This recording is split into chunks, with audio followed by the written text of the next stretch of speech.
এবার ফাঁস হলো ক্ষমতাচ্যুত আওয়ামী লীগের নতুন পরিকল্পনা। গোয়েন্দা সূত্র বলছে, ফ্যাসিস্ট হাসিনার দোসরদের মূল লক্ষ্য পুলিশকে সঠিকভাবে কাজ করতে না দেওয়া।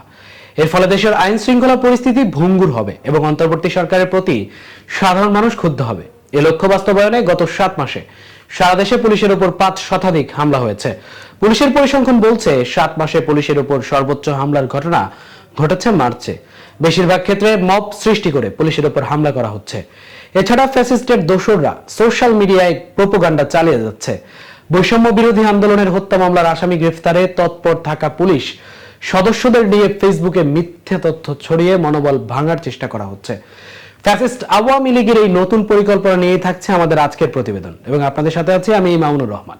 অনিয়ার একাডেমিতে 30% ডিসকাউন্টে নিউজ প্রেজেন্টেশন কোর্স। সূত্র বলছে, বৈষম্য বিরোধী আন্দোলনের ছাত্র হত্যা সহ 5 মামলার আসামি পলাতক আওয়ামী লীগ নেতা গোলাম মোস্তফা। 12 মার্চ তাকে রাজধানীর মোহাম্মদপুর থেকে গ্রেফতার করে পুলিশ, কিন্তু গ্রেফতারের পর তাকে ছাড়িয়ে নিতে পুলিশের উপর হামলা করে গোলাম মোস্তফার সহযোগীরা। এরপর থেকে তিনি পলাতক রয়েছেন। এ ঘটনায় মোহাম্মদপুর থানার উপপরিদর্শক শহীদুল ওসমান মাসুম মামলা করেছেন, তবে হামলাকারী কাউকে এখনো গ্রেফতার করতে পারেনি পুলিশ। পুলিশের সংশ্লিষ্টরা বলছেন, সারা দেশে একইভাবে পুলিশকে টার্গেট করে হামলা চালানো হচ্ছে। এসব হামলার ঘটনায় আহত হচ্ছেন অনেক পুলিশ সদস্য। পুলিশকে হামলার মূল লক্ষ্য তাদের মনোবল ভেঙে দেওয়া। পুলিশ সদর দপ্তরের তথ্য বলছে, প্রায় দিনই দেশের কোথাও না কোথাও হামলার শিকার হচ্ছে পুলিশ। গত 7 মাসে পুলিশের উপর হামলার ঘটনায় মোট 322টি মামলা হয়েছে। বেশিরভাগ হামলা হচ্ছে ঢাকা মহানগর পুলিশে। পুলিশের উপর হামলার ঘটনায় 7 মাসে ডিএমপির বিভিন্ন থানায় 63টি মামলা হয়েছে। গোয়েন্দা সূত্র বলছে, আওয়ামী লীগের অনেক নেতাকর্মী আত্মগোপনে থেকে দেশকে পরিকল্পিতভাবে অস্থিতিশীল করার চেষ্টা করছে। নিষিদ্ধ সংগঠন ছাত্রলীগের সন্ত্রাসীরাও কূটকৌশলের মাধ্যমে জনমনে আতঙ্ক তৈরি করছে। তাদের মূল লক্ষ্য অন্তর্বর্তী সরকারের কাজে বিঘ্ন ঘটানো। বিষয়টি নিয়ে সতর্ক অবস্থানে রয়েছে সব বাহিনী। আইন শৃঙ্খলা পরিস্থিতি আগের চেয়ে অনেকটাই ভালো হয়েছে। সামনে পরিস্থিতি আরো ভালো হবে বলে মনে করছেন গোয়েন্দা কর্মকর্তারা।